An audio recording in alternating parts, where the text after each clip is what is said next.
The New York Times is reporting that Greece has forcibly expelled over 1,000 migrants in recent months. The report says they were sailed to the edge of the Greek territorial waters and then abandoned in inflatable life rafts. Tens of thousands of migrants have landed in the country since 2015. The Greek government denies any of these expulsions. International law prohibits expulsions like this one, and our next guest has been studying this matter in Greece. Niamh Kidi-Tabal is a doctoral researcher at the Irish Centre for Human Rights, and we're reaching her again in Greece, where she has been studying this issue since March. Niamh, thank you so much for joining us. Thanks for having me. So, Niamh, we've got this reporting coming from the New York Times indicating that more than 1,000 migrants who were in Greece have been expelled from the country, many of them just put in lifeboats and set adrift in the water. What has your research found? Why is this happening? So my research has pointed to the emergence of a new, highly visible pattern of pushback in which the Greek Coast Guard are weaponizing rescue equipment, inflatable life rafts, to illegally expel asylum seekers from Greek islands and the territorial waters surrounding them. And why are they doing this? It seems to be a new tactic being employed to keep out asylum seekers at all costs, regardless of the violations of international and European law that these inevitably entail. Now, if they've been doing this for recent months, why do you think it is that the international community is only sort of hearing about it within the last couple of days? I think that the recent report from the New York Times highlighted these incidents and brought new coverage that we hadn't really seen. However, there have been reports for the past couple of months in European media and also in legal law. You know, Niamh, I wonder, has the pandemic played at all a role in this sort of harder line that the Greek government is taking, or that the Greek, I guess, coastal services are taking on this? I think it's definitely clear that the pandemic is playing a role. It has provided a pretext for harsher crackdown on migration generally. And these incidents followed Greece's suspension of access to asylum procedures. And many of the aspects that we're seeing within these incidents have been enabled by the pandemic. For example, in some of the cases that myself and my colleague have documented, asylum seekers, after arriving on Greek islands, for example, on Rhodes, were detained in makeshift detention sites. And it seems that there was also at the same time the emergence of small unofficial sites being used for quarantine.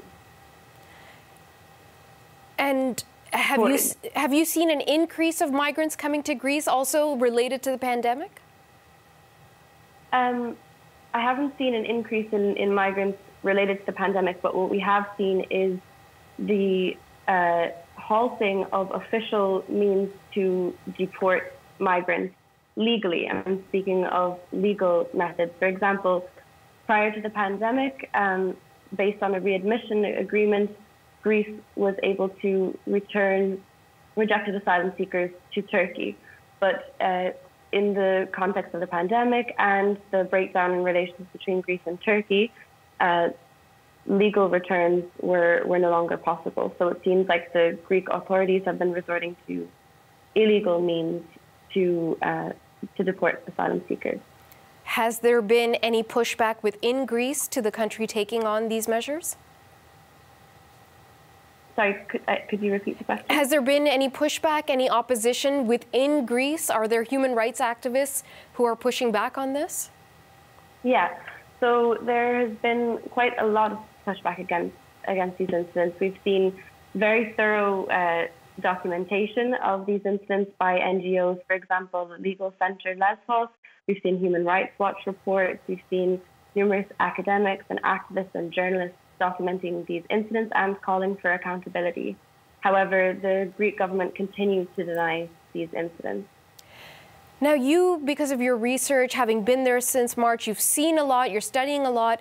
Describe to me some of the stories of these migrants who are coming. What are they sharing with you? What has stood out for you in your time there?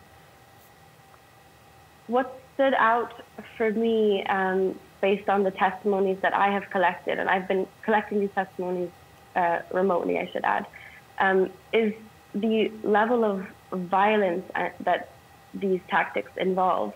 So just to set the scene for people,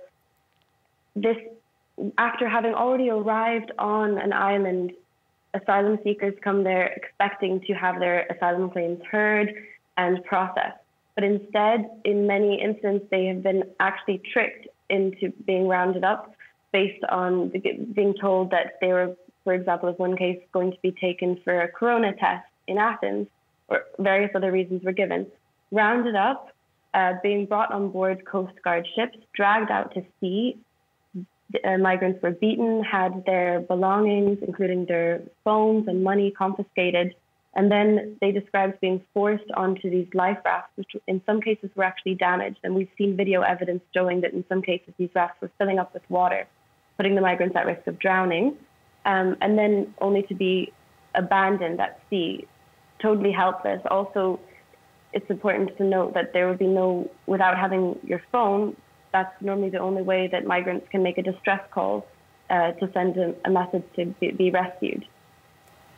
This sounds absolutely harrowing. Do you know where most of these migrants who are now being expelled, where they're coming from and what they're fleeing?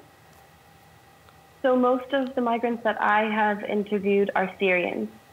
But in other instances, we've seen Syrians, Iraqis, Kurds, Iranians, many nationalities. But the vast majority of the people that I've interviewed are Syrians.